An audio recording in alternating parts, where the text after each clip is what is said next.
All right, everybody. Welcome back to another video. 100 videos in 100 days. I think today it's day 20.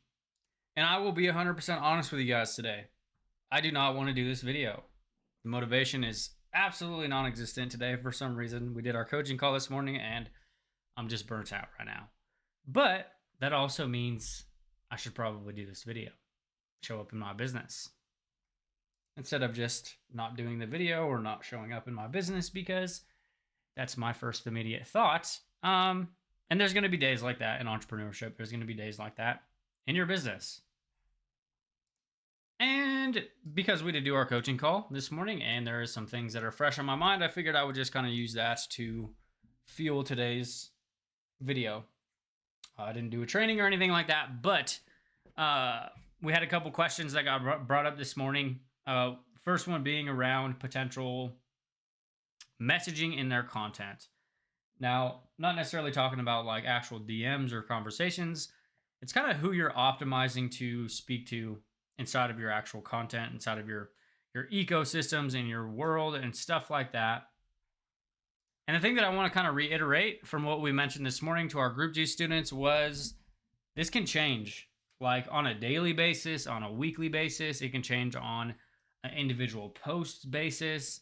And the biggest part to it is kind of like getting clear on what you're potentially optimizing for before you write your content, right? If you're potentially trying to speak to someone who is just looking to maybe start an online business, just looking to get into the online world, then you're going to have to dial it back and talk a lot more about like surface level stuff. What is this business model? How does this thing work, etc. Whereas you can also start creating content in unison or in contrast to that for different people, different subsections of your audience. I think it's very easy to forget that our audience is like a melting pot of people. All of them have different lives, different backstories, situations, etc. So it's not always this black and white blanket statement as to who you're speaking to inside of your content, which is also why even to this day we have very rarely even mention anything about like customer avatars, ideal clients, and stuff like that, because most of the time it's usually just a previous version of yourself, like you 6 months ago, where you were at 6 months ago, things you were going through, things you were overcoming. That's who you would ideally be optimizing to speak to inside of your content. And you can always go further back the longer that you get into business. So a couple real-time examples of that, right? We've talked about dropping invitations to have people come hang out with us in core, right? Which is a bit of a bigger financial investment in comparison to some of our other offers. So it's usually not catered to somebody who's brand new unless they're really serious. So it's a lot easier for us to sell that offer to people when we start highlighting or optimizing certain types of problems, certain type of struggles that they're having in business that our coaching program will fix.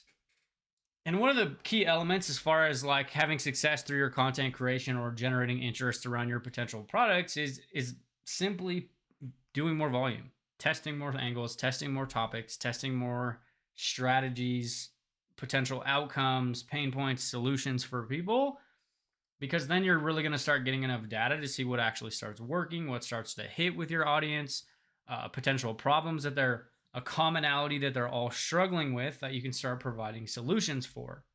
But at its core, like once you have your monetization vehicle, you have your thing that you're selling, your potential offer that you're selling, it literally just becomes a game of figuring out how to speak about that thing or different transformations that would come from that paid product in as many different lenses as you can. And a good real-time representation that I made this morning on the coaching call was Group Juice. Right? When we first launched our program Group Juice, it was for a very specific type of person. When we initially launched the program, it was for people that already had a product to sell of $500 or more, that were tired of adding friends, doing cold outreach, or doing sales calls and things like that. So we were showing them a unique 4-step mechanism to start getting more inbound leads versus having to go reach out to people and send cold DMs and all that stuff. And then over time, it's evolved into other arenas. It's evolved into us having the ability to speak to different people in our audience. So when we kicked this offer off, it was for people already moving in business. And then we launched a beginner training and bolted into the beginning of Group Juice. And now it became a beginner friendly training. So if you get what I'm doing here, it's like the who you're speaking to in your content isn't going to always be static. It's going to evolve, it's going to change, it's going to fluctuate as your business fluctuates depending on what you're actually attempting to offer right now. And a really good exercise that you guys could potentially try to do is working backwards from the thing you're trying to sell. So this is something that we've mentioned over the years where, let's say you're selling a product. Okay, so like that's the end goal, right? To get this person to jump in, to buy your thing, to make the investment, to purchase your actual product from you. But we need to front load the content from everything that person needs to understand or know or have in place to even need that product. Because realistically, people aren't going to make investments. They're not going to make purchases unless there's some type of outcome for them, some type of pain point that you're solving for them, or some type of outcome that's going to help them accomplish or enhance in their life or business. So we need to actually utilize our content to get people up to speed with needing the actual thing we're selling. So for example, if I'm selling a 12-week keto coaching program, right, where I'm going to help people stay in ketosis and lose weight via keto, I can't expect to sell this coaching program or this 12-week offer to somebody if they don't know what keto is, if they don't know what types of foods they can and can't eat on keto, right? Like there's all these other things that I would need to start having inside of my content that would get them up to the point or even being ready to need this program that I'm selling. And this is a big one in like the digital marketing space, the digital products and the affiliate marketing stuff. A lot of people end up trying to sell products to people that aren't even aware of opportunities. They aren't aware that online business is a real thing. They don't know what to do or etc. And then wondering why they're not selling, but they haven't actually done anything as far as getting the people in their world up to speed with what they would be required to actually have in place, what they do, and all of that different type of stuff. Like as I mentioned in the beginning of this video, I can't expect a brand new beginner to come pay me $500 a month for a coaching program where we're going to help them build out their entire business if they don't even understand the power of building an online business. If they don't even think that it's a real possibility or they didn't even know they could make money online. Like there's a lack of congruency there between me trying to sell that offer to somebody that has no idea, right?